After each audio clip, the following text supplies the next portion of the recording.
Vera, a su manera. Llega gracias al auspicio de... Con Banco Bolivariano los ahorradores siempre ganan. Y con tus utilidades ganas más. Participa y gana $30.000 en premios. Banco Bolivariano, contigo. Los 40.000 habitantes que viven en el sector del proyecto Mi Casa, Mi Futuro, es un proyecto orgánico, sostenible y seguro.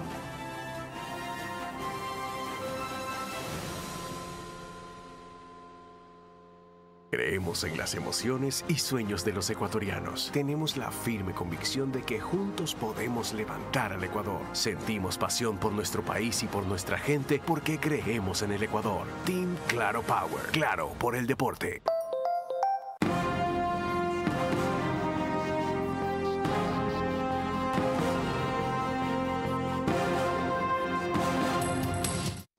Bienvenidos. Son tiempos de cambios urgentes.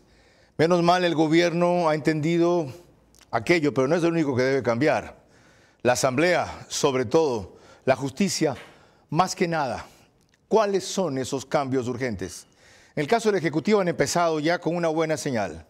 La nueva ministra de Educación, Alegría Crespo, no solo que es de primera, sino que tiene experiencia en esa materia. Es una mujer muy joven, 45 años, quizá, aunque las edades de las mujeres no se deben decir. Nuestra invitada tiene 30, pero como es más joven, supongo que no tendrá ningún problema. ¿Qué otros cambios urgentes se imponen?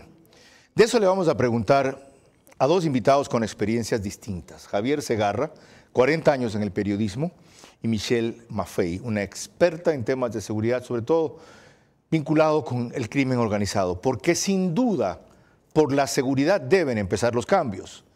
Pero ahora prioridad es quizá el tema de energía eléctrica. Y más que los dos, la economía, sin lo cual estos otros no se los podrá enfrentar.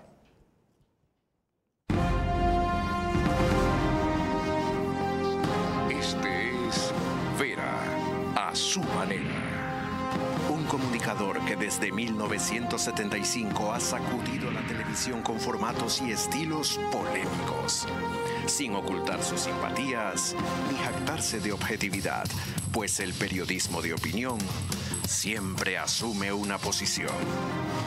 Bienvenidos a coincidir o discrepar con Vera, a su manera. Opinión con propósito. Democracia.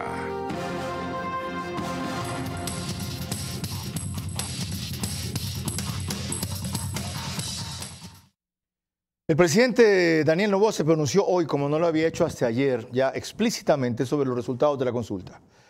Lo veo muy centrado y ubicado, sobre todo porque no se adjudica el triunfo, no lo reivindica para el gobierno, sino que habla del triunfo de la gente. Escuchen lo que dijo hoy en Machala. Que el país le dijo sí al futuro y no cederemos ni un paso a la violencia, a la corrupción y a la impunidad. Contamos con más herramientas para juzgar estos crímenes y endurecer las penas para sus perpetradores. No detendrán al nuevo Ecuador, porque estamos en la dirección correcta y gracias al pueblo ecuatoriano con su firme y claro respaldo en las urnas, hoy, aquí en El Oro, podemos celebrar sus batallas con la frente en alto y decirle al Ecuador que gracias al valor y decisión del pueblo ecuatoriano vamos a ganar esta gran batalla. Muchas gracias a El Oro, muchas gracias a su pueblo, que me respaldó desde el inicio y que ha respaldado esta consulta popular. Esta victoria es de la gente, esta victoria es de las personas que quieren un mejor futuro y que sus hijos vivan mejor que ellos. Esta victoria es de la gente. Lo tiene claro, señor presidente. Les recuerdo que podemos estar con ustedes a través de Facebook y YouTube, de Vera a su manera. Estamos en todas las cableras del país. En Extreme TV Cable, Canal 15 de Vito TVO, que es 709 en alta definición. En DirecTV el canal es 194, corresponde a Manavisión, señal abierta solo en Manaví, allá es Canal 9. En estas dos y en todas las demás del país llegamos gracias a RTU, por DirecTV 177, CNT 12, TV Cable 69, Claro TV 30, Cable Unión 09. En radio, Centro 101.3 de FM, en audio y en imagen para sus plataformas digitales. Candela con K, 89.3 de FM en Manaví. La Bonita del centro del país, en Riobamba, también es 89.3 de FM, pero emite para Chimborazo, Cotopaxi y Tungurahua. Y en Quito, Radio Única, 94.5 FM. María Clara Triviño, adelantado a la Navidad. Está con verde de Navidad. Bienvenida. Hay que ver cuáles son los regalos. ¿Qué tal? Gracias, Carlos, a ti y a todos nuestros amigos televidentes y radioescuchas que nos acompañan como siempre esta noche en nuestro programa. Iniciamos con la ministra de Gobierno, que fue la encargada de dar las primeras pistas la noche de ayer sobre la consulta, en declaraciones muy breves que dio a este mismo programa, a ver a su manera respecto a cuestiones adicionales que reconoce deben de hacerse enseguida. El triunfo avasallador nos está dando la pauta clara de a dónde quiere el país que vayamos. Tenga la absoluta seguridad de que el gobierno actual está consciente de que en materia de seguridad se requieren otras acciones adicionales a aquellas mencionadas en la consulta. Estamos y estaremos atentos a las necesidades, reclamos ciudadanos y sobre todo a un mejor futuro. Michelle Maffei, ¿cuáles otras acciones se requieren aparte de las que franquea la consulta en materia de seguridad? ¿Por qué se lo pregunto a ella? Es especialista en prevención de crimen organizado transnacional, docente universitaria en la Ecotec y la UES de Guayaquil, 5 años de expertise en prevención de crimen organizado, actualmente director del Departamento de Seguridad para la Cámara de Comercio de San Borondón, licenciada en Relaciones Internacionales de la San Francisco de Quito y máster en Seguridad por la Flaxo, certificada por la George Mason University e Inside Crime en Prevención de Crimen Organizado en las Américas. Bienvenida. Muchísimas gracias, Carlos, por la invitación. Bueno, evidentemente la inseguridad en el Ecuador ha llegado a un pico y actualmente no tenemos datos certeros por parte del gobierno. El último dato que salió públicamente por parte del gobierno fue el 15 de marzo. 27% han caído las muertes violentas. ¿Qué más datos certeros quiere? Bueno, se puede decir eso. Si comparamos el 2023 con el 2024, hoy en día tenemos 14 homicidios al día. En el 2023 era más o menos 24 homicidios por día. Está cayendo, sí, los homicidios violentos, pero en Durán no están cayendo en absolutamente nada. Seguimos con una tasa de homicidios del 145.5 por cada 100.000 habitantes. Entonces, ¿qué está fallando? ¿Qué es lo que debe hacerse adicional que dice la ministra que entienden que se hará, pero no sabemos cómo o quién o cuándo lo hará? A mí me encantan los índices de GTOC. GTOC es el Índice Global de Crimen Organizado Transnacional. ¿Qué es lo que nos dice? Nos da un índice del 1 al 10. Entre más al 10 significa que tienes más fuerza. En Ecuador, cuando se habla acerca de la influencia de actores criminales, tenemos un índice del 7.07 versus cuando se habla de resiliencia institucional, es decir, la capacidad de respuesta, tenemos un índice del 4.88. ¿Qué significa? La influencia de los actores criminales y todo el mercado ilícito, que no solamente se limita al narcotráfico, ese es solamente uno de los mercados.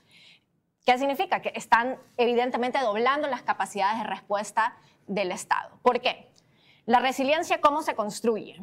Transparencia en todas las instituciones del Estado, buena ley de extinción de dominio, al mismo tiempo con un sistema de lavado de activos, un buen sistema judicial también, que lamentablemente el Ecuador tiene uno de los peores sistemas judiciales, no solamente en Latinoamérica, sino también en el Caribe, aparte de eso, y eso es algo, se podría decir, penoso para el Ecuador. Ya me lo puso complicado, si no es imposible. O sea, hacer eso integralmente, que fue o es la visión que usted reclama, toma 4 o 5 años por lo menos. En el año que nos queda, ¿por dónde empezar eso? ¿Cuál es la prioridad? Bueno, la prioridad sería inteligencia en términos de lavado de activos. En el momento que dejemos, se podría decir, esta tecnología vintage, como a mí me gusta llamarla, por parte del CIES, como también de la UAFE, posiblemente lo que vamos a hacer es minimizar la rentabilidad del crimen aquí en el Ecuador. Ok, ya ahí tenemos una primera definición. ¿Tan obsoletos están? Totalmente obsoletos. Totalmente obsoletos. Un gran ejemplo es inclusive con qué estadísticas la UAFE funciona. ¿Localizaron a Fabricio Colón Pico? ¿Ah? Sí, pero después de meses. ¿Y localizaron al otro que se trajeron de Panamá, Daniel Salcedo?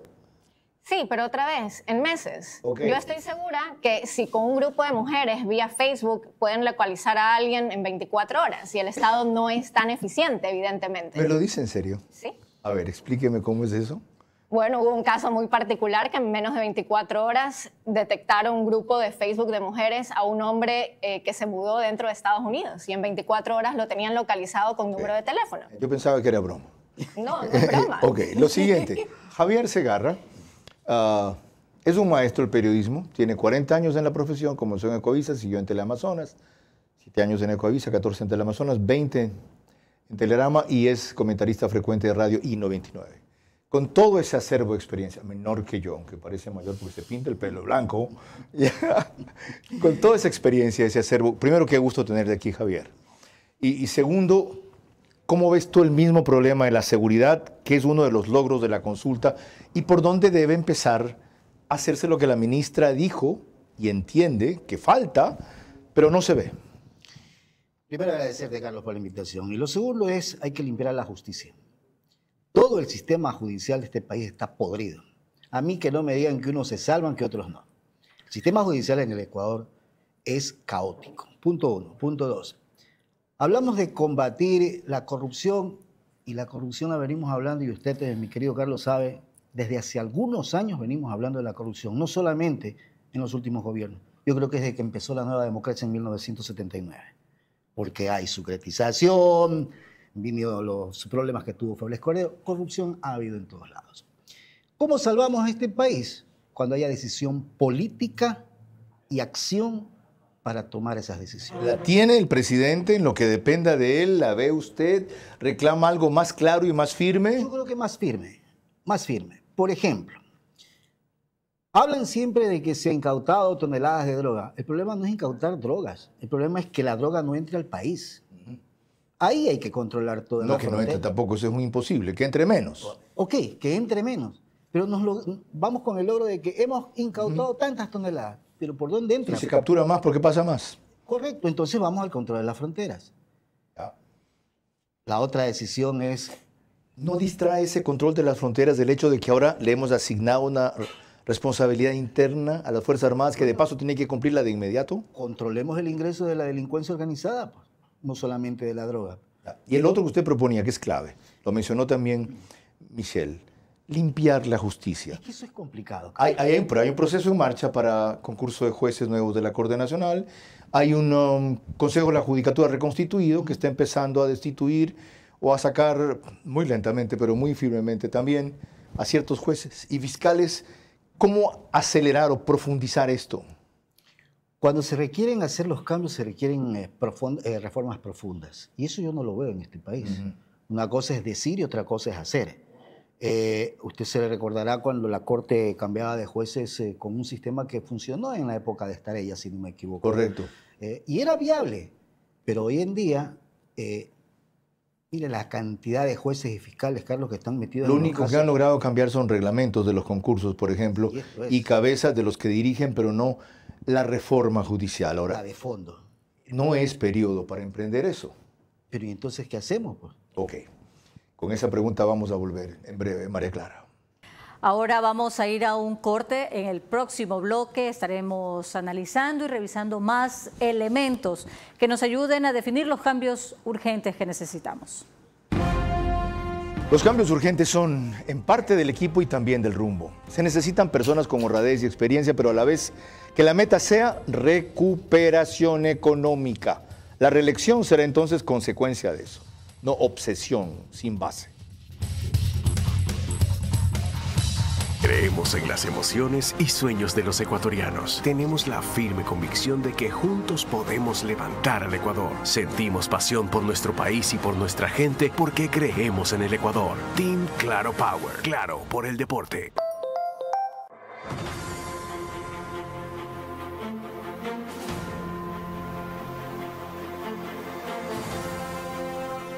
Se está ejecutando una obra vial que comienza desde la altura del paso elevado que está ubicado en el kilómetro 22 vía la costa y su anillo vial cierra a la altura del PAI que está en la entrada de San Pedro de Chongón.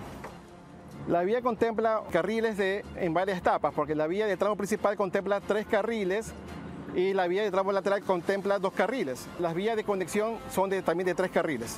La vía contempla un diseño geométrico que tiene curvas verticales y horizontales. Además, tiene también la construcción de aceras y bordillos, áreas verdes y ciclovía. La obra está contemplada en varias etapas. La primera etapa está para agosto de este año y se concluiría todas las etapas hasta diciembre de este año. El beneficio es la libre movilidad de las personas. Los 40.000 habitantes que viven en el sector del proyecto Mi Casa, Mi Futuro, en un proyecto orgánico, sostenible y seguro.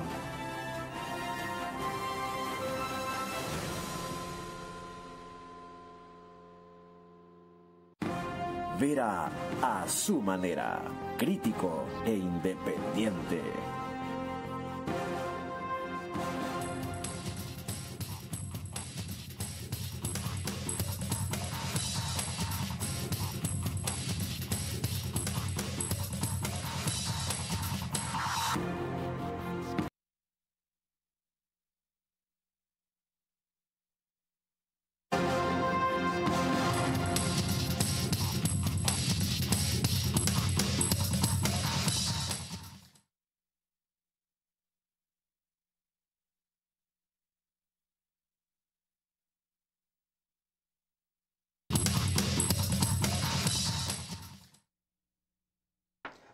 Retomaremos la segunda parte de esta discusión, o análisis, mejor dicho, con otra declaración de la ministra de Gobierno sobre cambios que seguramente habrá, o algo así dice. Pero antes, permítanme recordarles que el reprise del programa es por One Plus, Canal 14, el mismo número en las 3 cableras que lo reproducen, CNT, Claro TV y Extreme TV Cable. El periódico digital Ecuador en Vivo saca un resumen apenas termina en su portal principal y página de noticias. En Estados Unidos llegamos gracias a Macro Digital. Tiene un número impresionante de suscriptores. La cantidad de hogares que se conectan por emisión va entre 12.000 y 13.000 y sigue creciendo. Solo en esa cablera, Estados Unidos. Y en Puyo, el reprise es en Nina Radio, al día siguiente, 13 horas. Como si eso no fuera suficiente, gracias a que estamos en los estudios de 24/7, nos pueden ver también en Extreme TV Cable, Canal 3, que es 24/7. Ya, Claro TV, que es Canal 9. DVNet, que es Canal 12. Y Data, que es Canal 99. María Clara. Regresamos al tema y queremos recordarles otra vez lo que muy escuetamente nos dijo aquí mismo la ministra de Gobierno, Mónica Palencia, antes de presentar su renuncia el domingo pasado. Seguramente habrá cambios. Mis diálogos con el señor presidente son profundos, claros y constantes.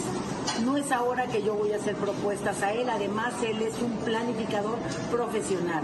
Seguramente habrá cambios. Ok, vamos a la otra parte ahora. Seguramente habrá cambios. Hablé al principio de que han puesto una nueva ministra de Educación, que es especializada en eso, aparte de ser una mujer joven y brillante. Hay un cambio en aduanas, no conozco los antecedentes de la persona nueva. De paso, se ven venir otros. Hablando solo de ministros, ¿cuáles otros cambiaría usted y por qué? Ya no solo vinculado a su área de especial de seguridad, o si quiere inclúyela, porque hay otros que tienen que ver con eso. Bueno, yo cambiaría evidentemente el ministro de Defensa actual. Sensi Kontugui no creo que haya hecho un buen trabajo en el CIES. El CIES lamentablemente tiene muchísimas capacidades si fuese explotado en hacer inteligencia estratégica. ¿Qué significa? En este momento no tenemos la tecnología y evidentemente no están haciendo un trabajo capaz. ¿Por qué? Colompico fue capturado después de meses. Fito todavía no se sabe dónde está, qué es lo que yo pienso y qué es lo que se piensa dentro de las personas que analizan crimen organizado, de que Fito, si no sigue aquí en el Ecuador, posiblemente sigue en Colombia y en Perú. ¿Por qué? Porque no puede estar muy lejos. Si está muy lejos, pierde el control. ¿Qué es hacer inteligencia estratégica? Sí, yo sé que es para un programa entero, pero sí. Resúmamelo. Sí, yo sé. Básicamente, no solamente tener la tecnología apropiada, como también se podría decir un servicio de espionaje eficiente, sino también tener las herramientas legales y sociales para fomentar que la ciudadanía ayude a la captura de ciertos delincuentes. Un gran ejemplo es lo que sucede en Estados Unidos como en Japón con los yakuzas. Esto se llaman las vigilancias o las políticas de vigilancia a terceros que ha aplicado Estados Unidos en base a una política que se llama RICO y al mismo tiempo Japón. Básicamente, yo te doy inmunidad si tú eres un criminal y tú eres un informante, y al mismo tiempo, si eres un ciudadano común y corriente e informas que, por ejemplo, no sé, tu vecino en Isla Mocolí es un narco, yo te voy a dar todas las garantías y protecciones para que tú puedas seguir con tu vida día a día. Entendido. Voy a Javier. Estamos en el tema de cambios urgentes ya respecto a funcionarios o ministros. Ha mencionado el de defensa, Michelle. ¿Coincides? Pero totalmente. ¿Por qué? Porque para ese ministerio se requiere gente que realmente conozca del tema. Eso no es ser simplemente conocedor de seguridad. Es que hay que tener clara la película de qué es lo que se tiene y se debe hacer en un ministerio de defensa. Ojo, estamos hablando de uno de los ministerios más importantes que pueda tener un gobierno. Esto no es de porque yo tengo conocimiento en seguridad y puedo ser ministerio de defensa. ¿Y en qué ha fallado el ministro de Defensa que tanto lo quieren cambiar? En ni siquiera saber transmitir qué es lo que se tiene que hacer. ¿Y eso le corresponde a él? ¿No le corresponde al jefe del comando conjunto? ¿No le corresponde al comandante de la policía?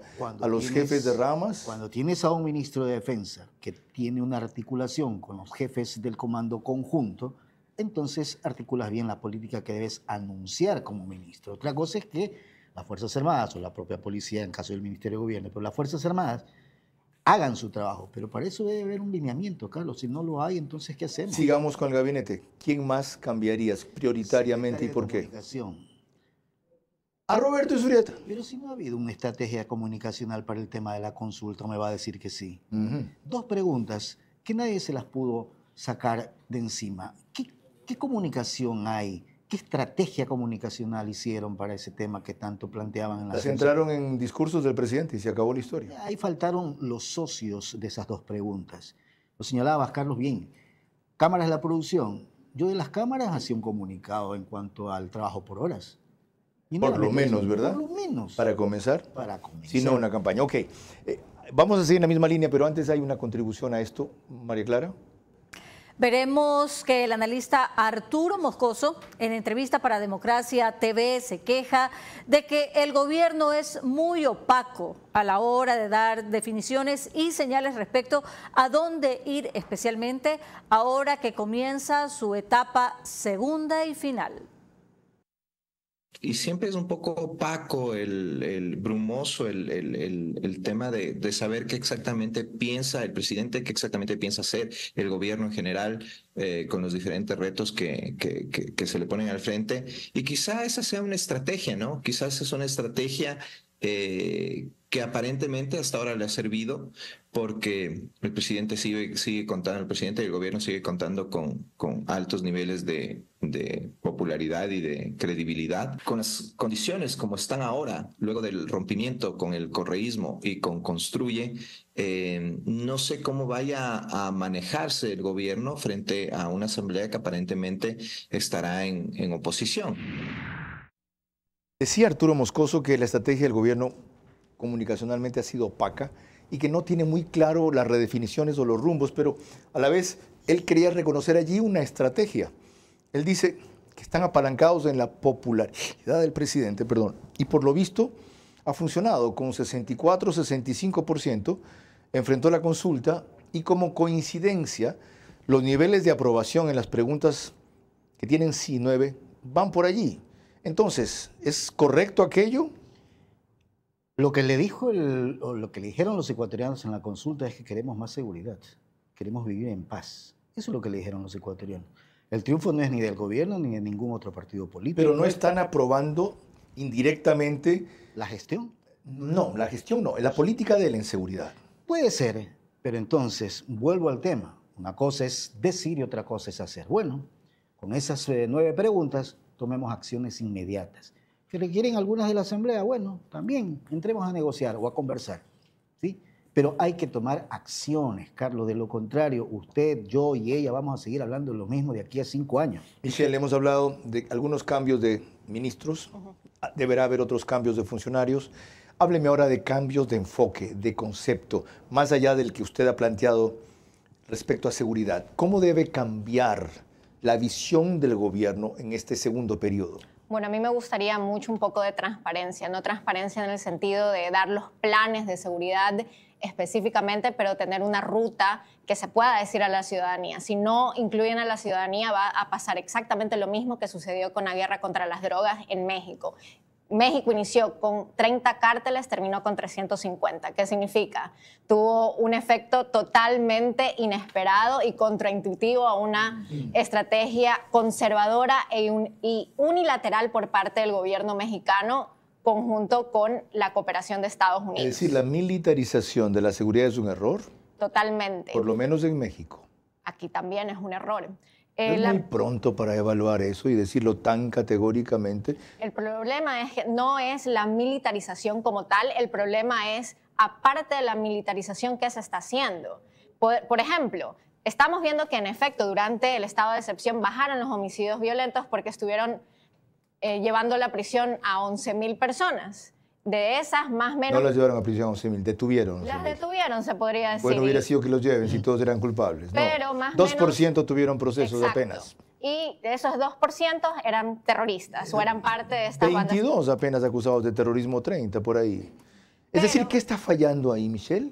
Lo que está fallando es dónde están los planes de prevención de criminalidad temprana, dónde están los planes de seguridad, dónde están los planes de... Inclusive fomentar que la UAFE trabaje directamente con SRI. Estamos atacando solamente efectos y no causa.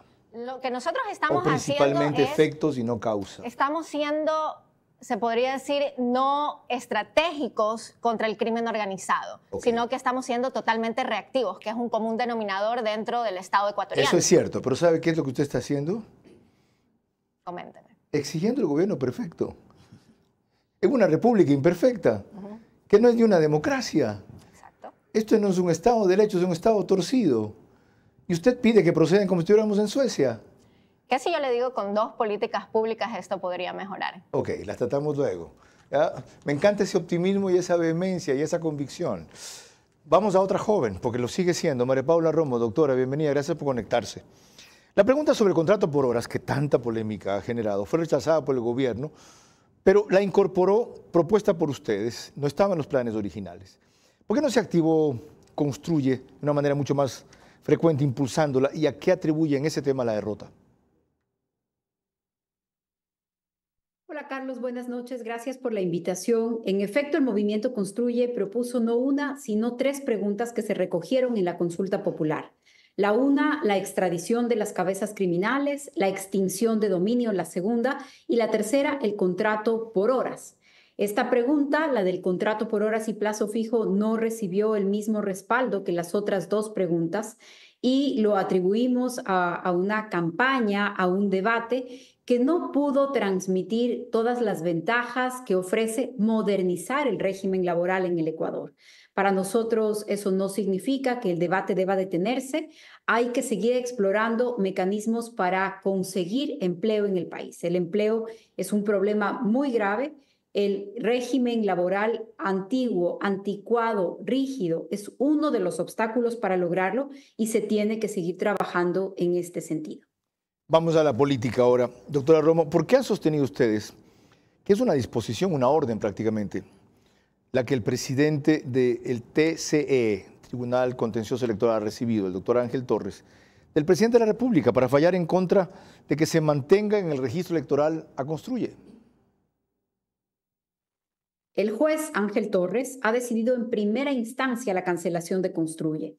Esto no tiene ni pies ni cabeza y lo atribuimos a una intencionalidad y a una presión política porque no hay fundamento legal y porque las fechas tienen demasiadas coincidencias.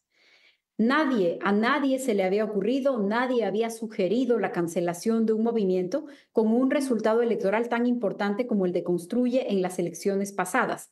31 curules son las que obtuvimos como votación, pero en las seccionales antes de eso logramos 82 concejales después de haber participado en el 95% de los cantones del país. Sin embargo, de eso, la única persona que públicamente ha sugerido la desaparición de Construye fue el presidente Noboa el 4 de enero de este año, inmediatamente después de que nos opusimos a su primera reforma tributaria de condonación de impuestos a las grandes empresas. Algunas semanas después, días después de esta declaración, el Consejo Nacional Electoral empieza un proceso sancionatorio sin precedentes.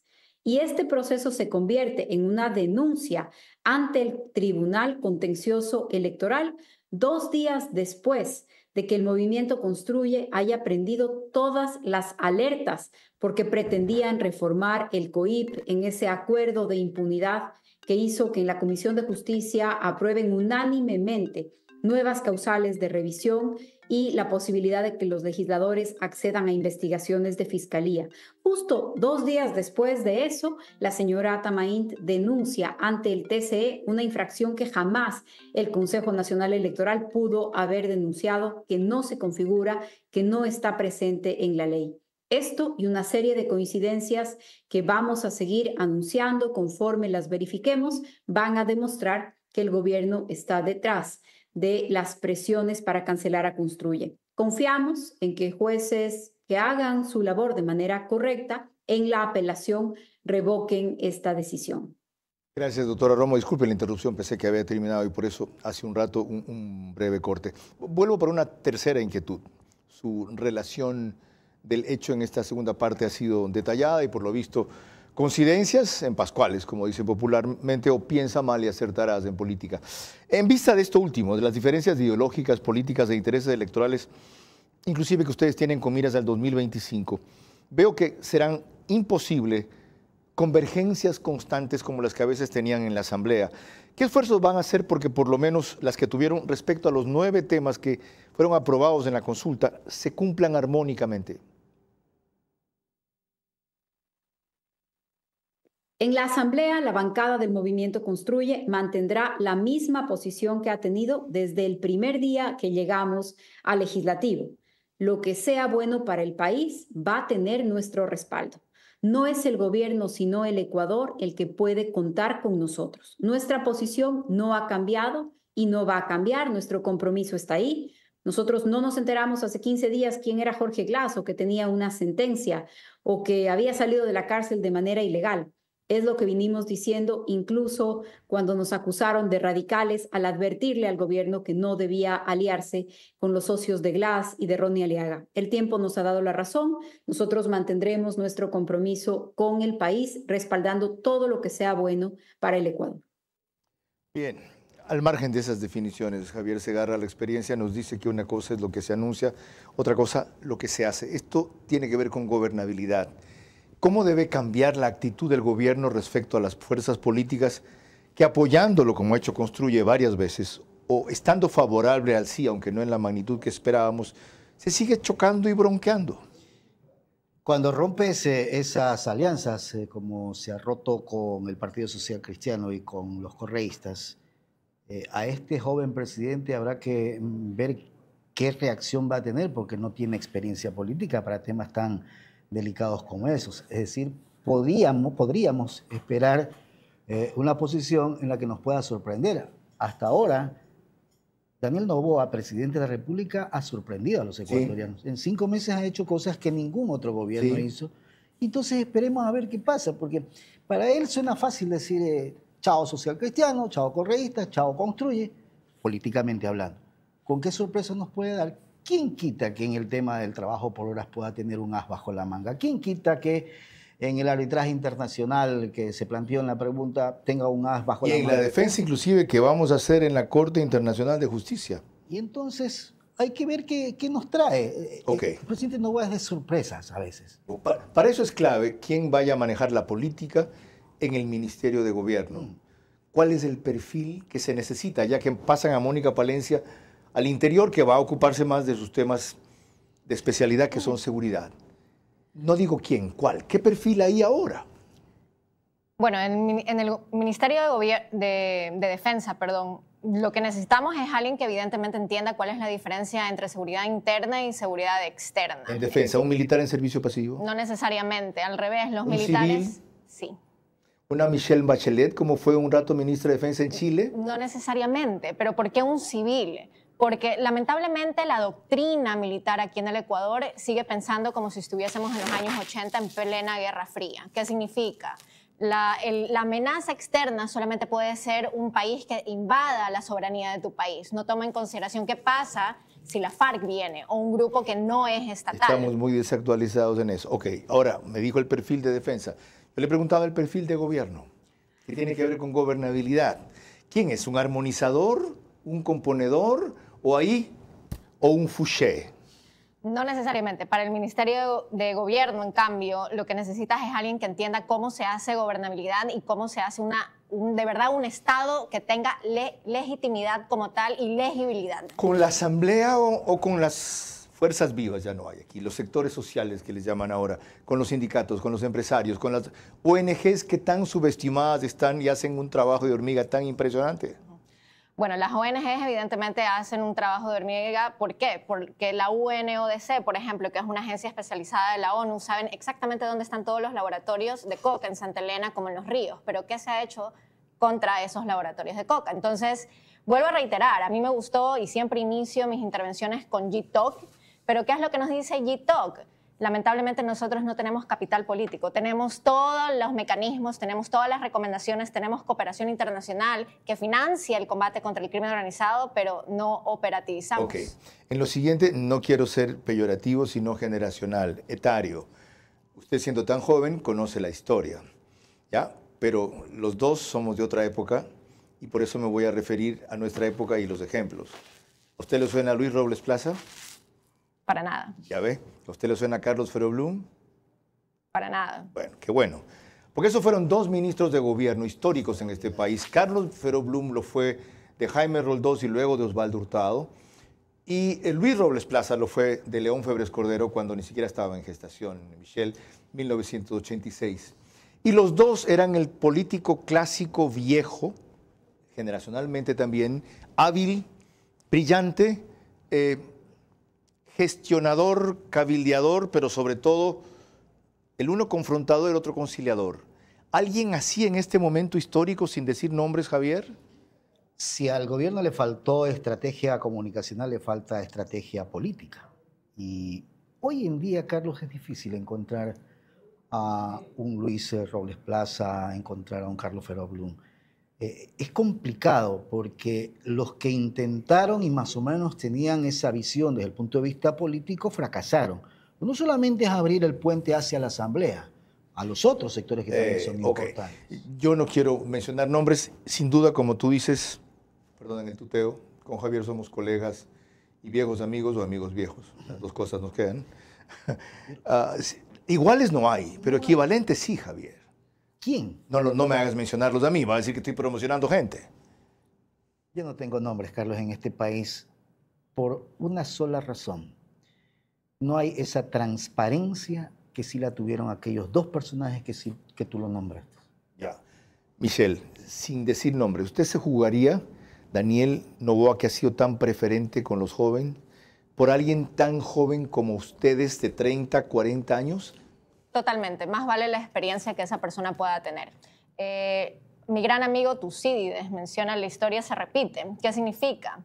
Si lamentablemente utilizamos a ministros mainstream, es decir, de trayectoria o de doctrina vintage, lo que vamos a tener es un gran problema, porque el crimen organizado no es un fenómeno viejo, es un fenómeno actual, que siempre muta y cada año cambia. A mí me gusta muchísimo mencionar a un gran docente mío que se llama Pedro Piedrahita, de la Universidad de Medellín. Él menciona que el crimen organizado tiene el problema de la Reina Roja. Si te acuerdas, cuando Alicia llega al país de las maravillas, la primera vez que se encuentra con la Reina Roja le dice, no importa qué tan rápido corras en mi reino, yo siempre voy a estar 2 pasos adelante, y eso es el crimen organizado. Si no tenemos a alguien que sea joven y que tenga las técnicas de punta de cómo combatir eficientemente el crimen organizado, no vamos a ir a ningún lugar. Ahí tienen una propuesta y además una fórmula, pero sobre todo un criterio muy joven, muy fresco, muy distinto, muy disruptivo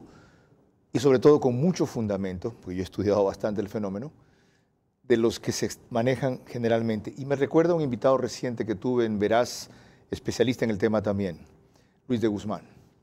María Clara. Cuando volvamos en el siguiente corte estaremos analizando cómo se deben de tramitar las futuras reformas. Los cambios urgentes son en parte del equipo y también del rumbo. Se necesitan personas con honradez y experiencia, pero a la vez que la meta sea recuperación económica. La reelección será entonces consecuencia de eso, no obsesión sin base.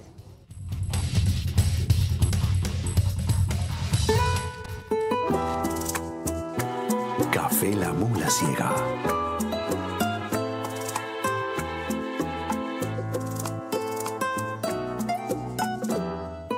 El sabor del campo en tu mesa. La Mula Ciega. Encuéntralo en Del Portal. Creemos en las emociones y sueños de los ecuatorianos. Tenemos la firme convicción de que juntos podemos levantar al Ecuador. Sentimos pasión por nuestro país y por nuestra gente porque creemos en el Ecuador. Team Claro Power. Claro por el deporte. Con Banco Bolivariano los ahorradores siempre ganan.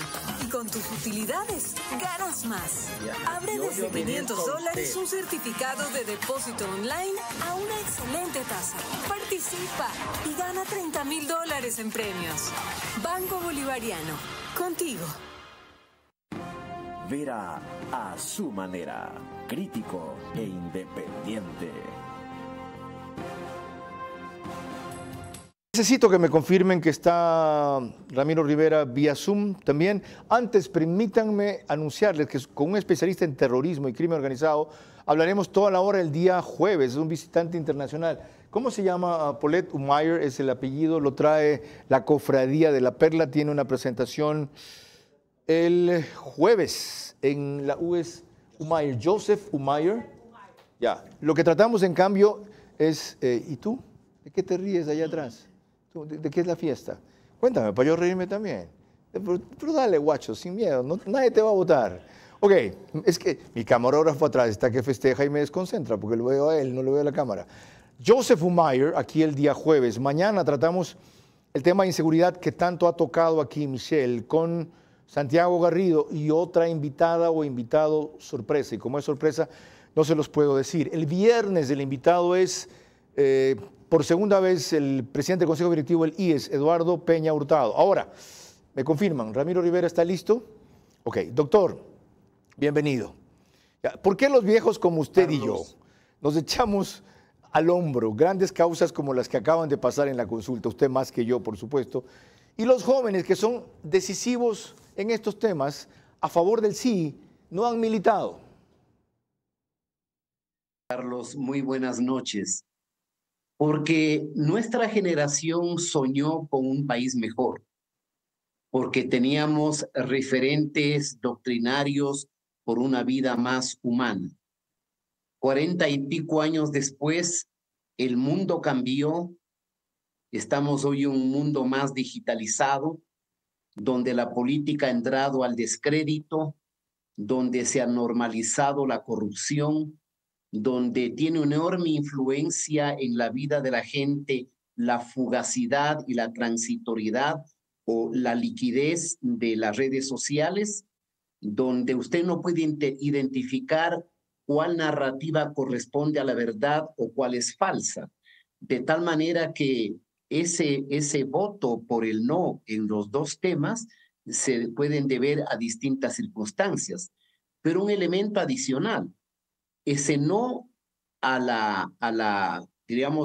arbitraje internacional y al trabajo por horas fue por una narrativa construida por la izquierda, donde no está solamente el señor Correa, está el señor Issa, está Pachacuti, está la CONAIE, está el MPD, la Unión Popular, el vetusto Partido Socialista, envejecidos dirigentes sindicales, y no hubo la suficiente argumentación racional como para escarbar en la razón de los ciudadanos y votaron por miedo y por temor o por confusión. Ok, establecido esto, ¿cómo entender que esta colosal derrota, porque perder 9-2 es una derrota para esas fuerzas que usted acaba de identificar, las quieran convertir ahora en una victoria? Pero más que eso, ¿qué refleja respecto al votante en esta situación? ¿Podemos hacer una extrapolación de aquello respecto al futuro diciendo que estos son sectores en decadencia en su arrastre político? Sí, yo diría que los que reivindican un discurso de avanzada pertenecen más bien a un mundo caduco conservador, porque se han quedado petrificados primero en la Constitución chavista de Montecristi y segundo en un código del trabajo romántico que fue aprobado en 1938. Se acerca a los 90 años. Y esa es una posición absolutamente conservadora. Pero además, Carlos, permítame decirle algo. Lo que la gente debería saber. El apoyo es tan abrumador, tan gigante que recibe el presidente Noboa, que el voto por el sí, por ejemplo, a la intervención de las Fuerzas Armadas, es superior al voto que tuvo el plebiscito del señor Correa en plena borrachera del 2017, convocando a la constituyente. Ciertamente. El señor Correa sacó el 71% y ahora se acerca al 73% de votación en esa pregunta. Inclusive, ese voto es superior a la aceptación que tiene el presidente. Por eso él ha hecho bien hoy día en no reivindicar para el gobierno el triunfo. Ahora, a mí me preocupa algo. ¿Cómo evitar que con miras al 2025 las fuerzas democráticas en este país se dispersen más de lo que ya se ha visto al día siguiente de la postconsulta y por algún arte de birli-birloque, que no cabe hoy descartar el correísmo, de repente se reconstruya y logre su primera victoria cuando ha tenido 2 derrotas en las presidenciales, ya con Lenín Moreno y con Guillermo Lasso, con Guillermo Lasso y con Daniel Noboa? ¿Cómo evitar eso? Yo veo que es muy difícil, Carlos. Yo compararía lo que le sucede al señor Correa con la novela de Gabriel García Márquez, El otoño del patriarca. Correa está en el atardecer de su liderazgo. Ya no tiene el Consejo de Participación, no tiene la Fiscalía, no tiene el Contralor, no tiene el Consejo de la Judicatura. Ha fracasado en las elecciones. Y mientras el Consejo de Participación de Correa le puso 100% al señor Pollitt, la Asamblea de Correa lo condecoró. El señor Correa le dijo que era su mejor contralor del mundo, que había que aplaudirlo. Ese señor va a podrirse en la cárcel por lo menos 50 años, si es que puede vivir 50 años más. Gracias. Entonces, cada vez yo veo más acorralado al correísmo, porque es evidentemente manifiesto que convivió y cohabitó con el crimen organizado. Lo veo muy mal a Correa. Solamente véale el rostro, tan envejecido. Gracias. O sea, de odio, de rencor, de remordimiento. Gracias, doctor Ramiro Rivera. Yo también veo un futuro negro para él, no para su organización. No la descarten, aunque él es el principal puntal de su organización. Y de esto último quiero preguntarles. Hemos hablado de qué debe cambiar con urgencia el gobierno, qué debe cambiar en general la oposición. El PSC, que hoy día dijo que aparentemente no iría con Jan Topi, construye, cuya posición usamos ahora. Más que el correísmo, las fuerzas sociales, ¿qué debe cambiar en ellos para que lo poco que hemos avanzado no sea un retroceso, Javier? Mira, Carlos, aquí hay una frase media cliché.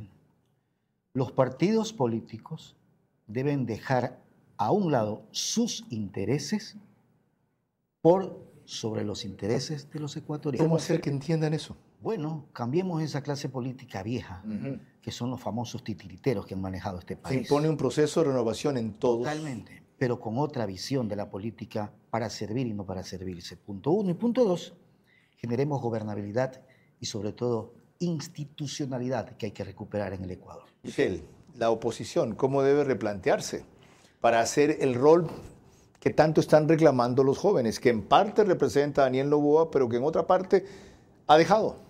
Bueno, yo totalmente de acuerdo con las palabras de Javier. Ahora, ¿qué es lo que yo propongo?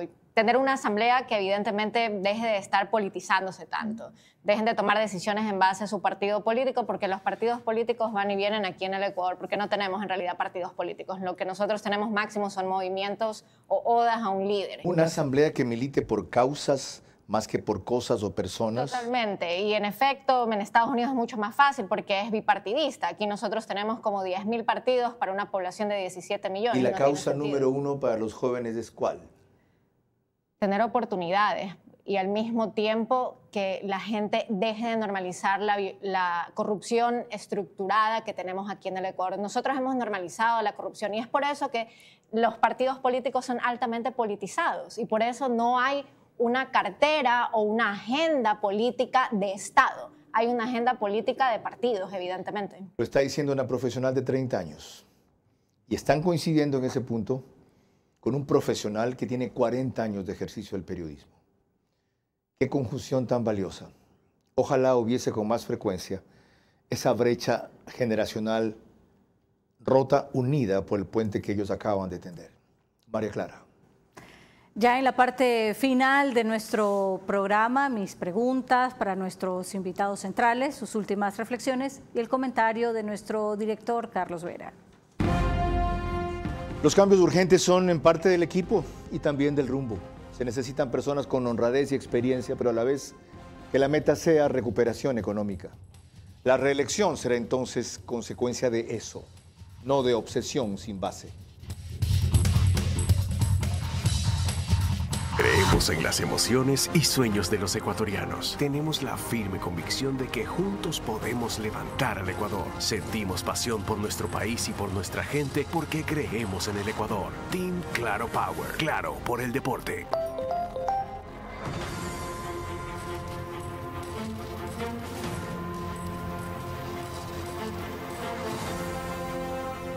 Se está ejecutando una obra vial que comienza desde la altura del paso elevado que está ubicado en el kilómetro 22 vía la costa y su anillo vial cierra a la altura del PAI que está en la entrada de San Pedro de Chongón. La vía contempla carriles en varias etapas, porque la vía de tramo principal contempla 3 carriles y la vía de tramo lateral contempla 2 carriles. Las vías de conexión son también de 3 carriles. La vía contempla un diseño geométrico que tiene curvas verticales y horizontales. Además, tiene también la construcción de aceras y bordillos, áreas verdes y ciclovía. La obra está contemplada en varias etapas. La primera etapa está para agosto de este año y se concluiría todas las etapas hasta diciembre de este año. El beneficio es la libre movilidad de las personas. Los 40.000 habitantes que viven en el sector del proyecto Mi Casa, Mi Futuro, en un proyecto orgánico, sostenible y seguro.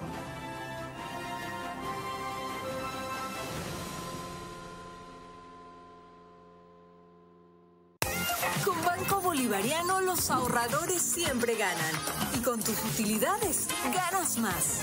Abre desde $500 un certificado de depósito online a una excelente tasa. Participa y gana $30.000 en premios. Banco Bolivariano, contigo.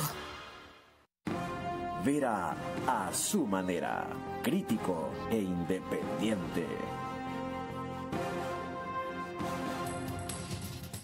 Parte final de este programa que ha empezado a indagar en un tema inagotable esta semana, que seguiremos tratando la próxima. Cambios. ¿Cuáles? Han empezado algunos, lentos, pocos, insuficientes, pero prometedores. Sigan en la misma línea. Y no solamente el gobierno. El cambio se impulsa cuando nace de nosotros primero, aunque los otros no cambien. María Clara. Gracias, Carlos. Corresponden las preguntas para nuestros invitados, recordándoles que deben de ser respondidas en términos de sí o no. Las primeras preguntas para Michelle Maffei. Número 1. ¿El resultado de la consulta popular le asegura el triunfo a Daniel Noboa el 2025, sí o no? No. La segunda. ¿No saber elegir adecuadamente a los funcionarios que acompañan a un mandatario en su administración suena a ingenuidad política, sí o no? Sí. La tercera y última, ¿constituye de alguna manera una derrota no haber conseguido el contrato a plazo fijo ni tampoco el contrato por hora, sí o no? No. Ahora las preguntas para Javier Segarra. La primera, la acusación de un supuesto sabotaje a las centrales hidroeléctricas como percutor de la crisis energética será difícil de sostener, sí o no? No. El evento plebiscitario es un factor clave para encajar lo que viene para el país. ¿Anuncian la intensidad de un proceso electoral para el 2025, sí o no? Sí. La tercera y última. Los resultados de la consulta han sido una victoria contundente contra el crimen organizado y la corrupción, ¿sí o no? Sí. Muchas gracias, Carlos. Javier Segarra, Michelle Maffei, ha sido un honor tenerlos. Y un gusto contrastar generacionalmente visiones distintas, pero políticamente coincidentes en un punto. Queremos más y mejor democracia. A eso tienen que apuntalar las decisiones de todos a partir de mañana, como ya han empezado por parte del gobierno, incipientemente. Puedo entender el tiempo que esta vez se están tomando para ciertos nombramientos y quiero poner mucho énfasis en aquellos que ocupen el sector eléctrico, porque merodean los mismos buitres de siempre: Calero, Pardo, Uquillas y compañía. Si averiguan bien, estuvieron atrás de muchos de los errores del pasado que nosotros advertimos a tiempo y fueron ignorados. Entonces, los aciertos van a empezar porque le den apoyo y le propongan perfiles adecuados al ministro de Energía, que no es mago y no tiene por qué conocer los antecedentes de todos los demás, y alguien que está dándole un soporte extraordinario, que es el secretario general de la Administración, Arturo Félix. Los que reclaman cambios, ¿qué fue? Pues juéguensela también. Ah, no, yo no, porque quedan 8 meses, 10 meses. Ah, no, a mí no, porque no me dan las condiciones ideales. ¿Dónde están los patriotas en este país? ¿Dónde están los honestos en este país? ¿Dónde están los competentes en este país? Reclamando, dando clases, diagnósticos, todos los días. El mundo ideal y bonito, claro. Escrito es muy fácil, ¿no? El gobierno perfecto se hace en los libros. El gobierno posible se hace en la realidad. Y a lo posible tiene que apuntar este periodo con cambios urgentes que aquí se han empezado a definir. Avancen en esa línea toda la semana, y no solo el gobierno, la asamblea que tiene que pulir lo votado en la consulta, la justicia que tiene que seguir depurándose, el consejo de la judicatura que debe apretar el ritmo y el consejo de participación ciudadana que tiene que tener sentido de prioridades. A ver si empezamos todos a cambiar un poco para que el país cambie lo suficiente. María Clara. El día de mañana estaremos tratando aquí un tema trascendente para la nación, como lo es la seguridad. Por ahora, gracias por su gentil compañía. Que pasen buenas noches.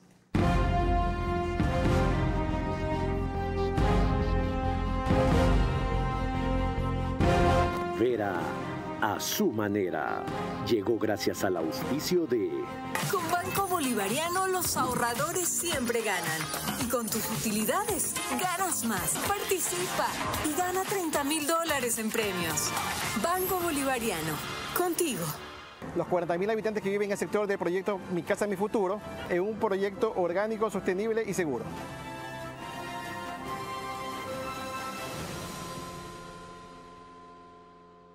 Creemos en las emociones y sueños de los ecuatorianos. Tenemos la firme convicción de que juntos podemos levantar al Ecuador. Sentimos pasión por nuestro país y por nuestra gente porque creemos en el Ecuador. Team Claro Power. Claro por el deporte.